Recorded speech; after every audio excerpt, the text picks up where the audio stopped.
ओम शांति 10/4/2022 की मुरली है।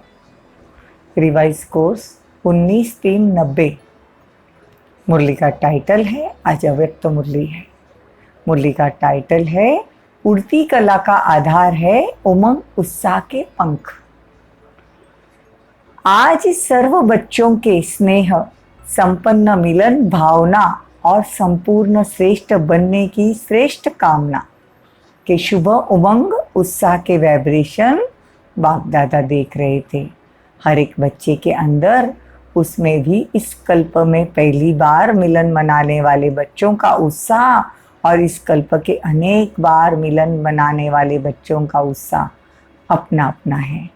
जिसको आप अपनी भाषा में कहते हो नए बच्चे और पुराने बच्चे, लेकिन है तो सभी पुराने ते पुराने। बाप कहते हैं कि नए नए बच्चों का उमंग उत्साह यही है कि थोड़े समय में बहुत आगे उड़ते हुए बाप समान बन करके दिखाए। और बाबा कहते हैं पुराने बच्चों का संकल्प यह है कि बाप दादा से पालना मिली है, खजाना मिला है, उसका रिटर्न आगे सदा रखते रहे। तो दोनों उमंग उत्साह में श्रेष्ठ है।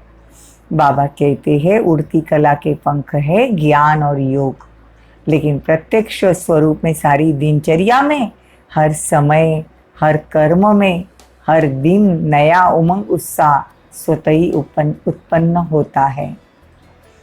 बाबा कहते कोई भी काम करो, भले कोई कैसा भी कार्य हो, चाहे सफाई का हो, चाहे बर्तन मांजने का हो, साधारण कर्म हो, लेकिन उसमें भी उमंग उत्साह नेचुरल और निरंतर होगा। ऐसे नहीं कि जब ज्ञान और पढ़ाई कर रहे हो और याद में बैठे हो तो किसको बिठा रहे हो, तो बाबा कहते उमंग उत्साह तब रहे नहीं, लेकिन साधारण कर्म में भी उमंग उत्साह हो। तो बाप दादा सभी बच्चों के उमंग उत्साह को देख रहे थे। बाबा कहते हैं कि कोई बड़ा कारण बनता है जो तुम्हारे उमंग उत्साह में रुकावट आ जाती है। कभी तो प्यार से पार कर लेते हो, कभी घबरा जाते हो, जिसको आप लोग कंफ्यूज कहते हो, इसीलिए सहज पार नहीं कर सकते। कारण क्या है? थक जाते हैं, थोड़ा थोड़ा थकते हैं, फिर लक्ष्य श्रेष्ठ है, मंजिल अति प्यारी लगती है तो उड़ने लगते हो। बाप दादा ये खेल देखते हैं। बाबा कहते मेजॉरिटी प्यार में तो सब पास है।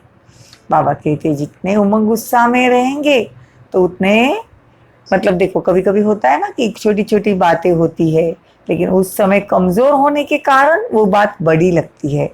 जैसे शरीर की कमजोरी है तो पानी उठाना भी मुश्किल लगता है, और हिम्मत वाले रहेंगे तो 2 बाल्टी भी उठा लेंगे। तो बाबा कहते छोटी ही सी बात बड़ी अनुभव होती है, इसीलिए सदा उमंग उत्साह में रहो और उमंग उत्साह के पंख में, ज्ञान और योग के पंख में उड़ते रहो। अमृत वेले अपने सारे दिन की स्मृति में उमंग उत्साह में रहे। वो है वैरायटी उमंग उत्साह की पॉइंट्स इमर्ज करो। सिर्फ एक पॉइंट्स है, मैं ज्योतिर्बिंदु, बाप ज्योतिर्बिंदु, घर जाना है, राज्य में आना है। यह बात कभी कभी बच्चों को बोर कर देती है, इसीलिए सोचते कुछ नया चाहिए। लेकिन हर दिन मुरली में कितने उमंग उत्साह के पॉइंट्स भिन्न भिन्न मिलते हैं। बाबा कहते उसकी लिस्ट निकालो, नोट करो, डायरी में नोट करो या बुद्धि में नोट करो, तो वैरायटी पॉइंट्स हर रोज नया उमंग उत्साह बढ़ाएगी। बाबा कहते हैं कि सारा दिन बिंदु याद करेंगे तो बोर हो जाएंगे, लेकिन बिंदु बाप भी है, बिंदु आप भी हो, संगम युग पर हीरो पाठधारी हो, जीरो के साथ हीरो भी हो। तो बाबा कहते संगम युग होने के कारण वैरायटी बातें या वैरायटी योग आप किया करो। मुझे जीरो का सारे कल्प में क्या क्या पार्ट है ये याद करो। कभी देखो बाबा कहते मेरी याद करो, कभी बीज रूप स्थिति में, कभी फरिश्ता रूप में, कभी रूरिहान करो, कभी बाबा ने जो खजाने दिए एक एक रत्न वो सामने लाओ। जिस समय जो रुचि हो उस संबंध से परमात्मा को याद करो। बाबा कहते हैं कितने सारे संबंध है, हर एक संबंध से अब आपको अपना बनाओ। देखो बाप को सर्व संबंध से अपना बनाया। सिर्फ एक संबंध तो नहीं है ना, कितनी वैरायटी है, कितने खजाने हैं। बाबा कहते हैं उमंग उत्साह की बातें है, उससे उस विधि से यूज करो। बाप और आप, यही सेफ्टी की लकीर है। इस स्मृति की लकीर से बाहर नहीं जाओ। देखो आज बाबा कितना प्यार से हर एक पॉइंट समझा रहे कि बच्चे अगर बोर हो जाते हैं, मैं आत्मा बिंदु बाबा बिंदु, तो कैसे कैसे याद करनी होती है। आप लोगों की दिल ज्यादा पसंद आती है। देखो बाबा कहते हैं दिल वाला शेप, मतलब हार्ट शेप हम लोगों को बड़ा पसंद आता है। क्यों पसंद आता है? देखो बाबा क्या कहते हैं, सदा बाप के दिल में रहते हो तो आपको दिल ज्यादा पसंद आता है। सौगात भी हार्ट शेप की बनाते हैं, केक भी हार्ट शेप का बनाते हैं, बॉक्स भी हार्ट शेप का बनाते हैं, तो रहते भी हार्ट में हो ना, बाप के हार्ट तरफ माया आ नहीं सकती। जिसके दिल में बाबा हो और जो बाबा के दिल में हो, उसके पास माया आ नहीं सकती। जैसे जंगल में अगर रोशनी कर दो तो जंगल का राजा शेर भी आ नहीं सकता, भाग जाता है। बाप की हार्ट में कितनी लाइट और माइट है, उसके आगे माया का कोई रूप आ नहीं सकता। तो मेहनत से सेफ हो गए ना, जन्म भी सहज हुआ। मेहनत लगी क्या जन्म लेने में, बाप का परिचय मिला, पहचान मिली, सेकंड में अनुभव किया बाप मेरा और मैं बाप का। जन्म सहज हुआ ना, भटकना तो नहीं पड़ा। 7 दिन का कोर्स किया और बाबा के बन गए। आपके देश रूपी घर में बाप ने बच्चों को निमित्त बनाकर भेजा। ढूंढना और भटकना तो नहीं पड़ा। घर बैठे भगवान मिल गया, घर बैठे बाप मिल गया ना, तो बाप के साथ जाना है या बीच में धर्मराजपुरी में रुकना है, सभी साथ चलेंगे ना। अभी नए नए बच्चों के लिए लेट हुआ है, लेकिन टू लेट का बोर्ड नहीं लगा है। अभी नई दुनिया आने के लिए, नए नए बच्चों के लिए नई दुनिया रुकी हुई। देखो नए बच्चे जो भी मुरली सुन रहे हैं, बाबा कहते हैं आप लोगों के लिए मैं रुका हुआ हूं। अपने आप को कभी भी बोर नहीं करो, सदा अपने आप के लिए वैरायटी रूप में उमंग उत्साह में इमर्ज करो। बाबा कहते हैं हर एक चीज खाओ पियो पहनो, लेकिन सब लिमिट में। अपना कल्चर पसंद है ना, बाबा कहते हैं कि सब बातें करो लेकिन लिमिट में करो। और बार बार अपनी कमजोरी का वर्णन नहीं करो। देखो बार बार वही स्मृति में लाते हो कि मैं कमजोर हूँ, ऐसे नाजुक नहीं बनो। विशेषताओं को भूल जाएंगे, कमजोरी को ही सोचते रहते हैं। यह नहीं करना। कमजोरी सुनाओ जरूर, लेकिन जब बाप को दी फिर किसके पास रही? फिर क्यों यह सोचते हो कि मैं ऐसा हूँ? बाप को दे दिया ना, बाप को तो पत्र लिख दिया, कमजोरियां दे दी तो पत्र लिख दिया, बाबा के कमरे में रख दिया, तो फिर सोचते हो जवाब तो नहीं मिला। बाप दादा ऐसे जवाब तो नहीं देते। जो कमी आपने दी बाबा उसी जगह आपको शक्ति खुशी उत्साह भर देते हैं। तो जो बाप दादा देता है वो लेते नहीं हो, सिर्फ सोचते हो कि बाबा ने जवाब नहीं दिया। बहुत बार ऐसा लगता है ना कि हमने बाबा को तो खत में लिखा लेकिन बाबा ने जवाब नहीं दिया।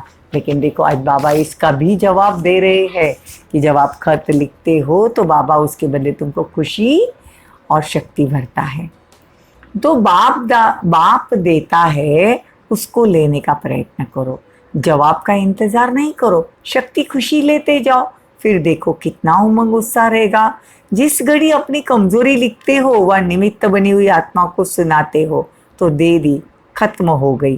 बाकी याद प्यार तो रोज देते हैं। ऐसा कोई दिन है जो भगवान आपको याद प्यार नहीं देता हो? रोज कहते हैं ना मीठे मीठे सिकीले दे बच्चों प्रति माता पिता बाप दादा का याद प्यार और गुड मॉर्निंग। बाबा रोज याद प्यार देते हैं। बाबा तो 4 पेज की मुरली, मतलब 4 पेज की रोज पत्र लिखते हैं। इतना बड़ा पत्र कोई किसी को लिखता है क्या? कितना भी आपका प्यार हो, कोई ने इतना बड़ा पत्र लिखा है?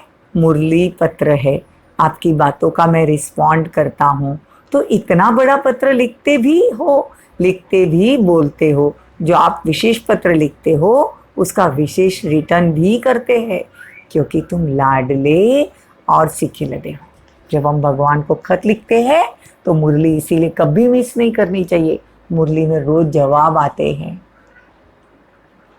तो पहले भी सुनाया, वो बात अपनी बुद्धि से निकाल दो। वो बातें भी रखी हुई होती है जो बुद्धि की लाइन क्लियर नहीं होती है, तो बाप जो रिटर्न देते हैं वो मिक्स हो जाता है। तो कभी मिक्स कर देते हो, कभी मिक्स कर देते हो, कभी मिस कर देते हो। कभी कभी कोई बच्चे क्या करते मालूम है, आज हालचाल सुनाते हैं, कई सोचते हैं सेवा तो कर रहे हैं, लेकिन बाबा का तो वायदा है कि मैं मदद करूँगा, फिर सेवा में इतनी सफलता तो मिली नहीं, तो बाबा ने मदद की या नहीं, सोचते रहते हैं। या फिर सोचते हैं व्यर्थ कि मैं ही कमज़ोर हूँ, मैं बाबा के सेवा के लायक नहीं हूँ। तो बाबा कहते हैं सिर्फ एक विधि अपनाओ, कैसी भी मुश्किल सेवा हो, लेकिन बाप को सेवा भी बुद्धि से अर्पण कर दो। मैंने किया, सफलता नहीं हुई, मैं कहाँ से आया भाई, बाप करण करावनहार है, तो बाबा की जिम्मेदारी हुई तो बाबा उठाएगा। यह तो रॉन्ग हो जाता है, बाप की सेवा है, बाप अवश्य करेगा, बाप को आगे रखो। यह मैं शब्द सफलता से दूर कर देता है, समझा? अच्छा, चारों ओर के सदा उमंग उत्साह में उड़ने वाले तीव्र पुरुषार्थी आत्माओं को, सदा बाप की दिल में रहने वाली विशेष मणियों को, सदा बाप और आप स्मृति की छत्र छाया में रहने वाले, सदा ठहरती कला गिरती कला से पार उड़ती कला में जाने वाले, आगे बढ़ने वाले, सदा अपने को वैरायटी पॉइंट्स में खुशी और नशे में आगे बढ़ाने वाले श्रेष्ठ आत्माओं को बाप दादा का याद प्यार और नमस्ते। हम रूहानी बच्चों की, रूहानी माता पिता बाप दादा को याद प्यार, गुड मॉर्निंग, नमस्ते, थैंक यू, बहुत बहुत शुक्रिया।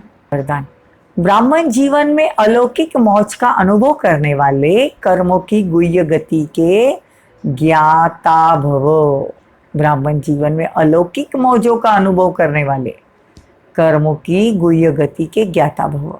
ब्राह्मण जीवन मौजों की जीवन है, लेकिन मौज में रहने का अर्थ यह नहीं है कि जो आया वो किया, मस्त रहा। यह अल्पकाल के सुख की मौज व अल्पकाल के संबंध संपर्क की मौज सदाकाल की प्रसन्न चित्त स्थिति से भिन्न है। जो आया वो बोला, जो आया वो किया, हम तो मौज में रहते हैं, ऐसे अल्पकाल के मन मौजी नहीं बनो, सदा की रूहानी अलौकिक मौज में रहो। यही यथार्थ ब्राह्मण जीवन है। मौज के साथ कर्मों की गुह्य गति लाता भी बनो। स्लोगन, अहम और वहम में आने के बजाय सर्व पर रहम करो। ओम शांति। ओम शांति। सवालट होकर बैठ जाएंगे। मैं आत्मा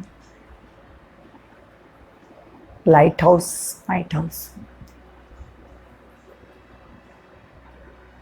मेरी प्रकृति से पावरफुल शक्तियां निकल रही हैं।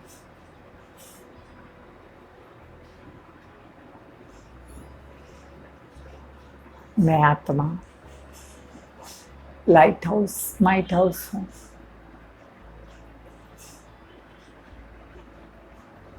बाबा की पावरफुल शक्तियों की किरणें मेरे ऊपर पड़ रही है। मैं संपूर्ण निरोगी और स्वस्थ होती जा रही हूँ। परमात्मा की पावरफुल शक्तियाँ मेरे अंग अंग को, मेरी नस नस में समाकर पूरे शरीर को निरोगी कर रही है। आत्मा भी संपूर्ण निरोगी। मैं आत्मा मास्टर सर्वशक्तिवान हूँ। मुझसे चारों ओर शक्तियों की किरणें निकल रही हैं। मैं आत्मा मास्टर सर्वशक्तिवान हूँ। ओम शांति। यह अभ्यास रोज करते रहना। ओम शांति।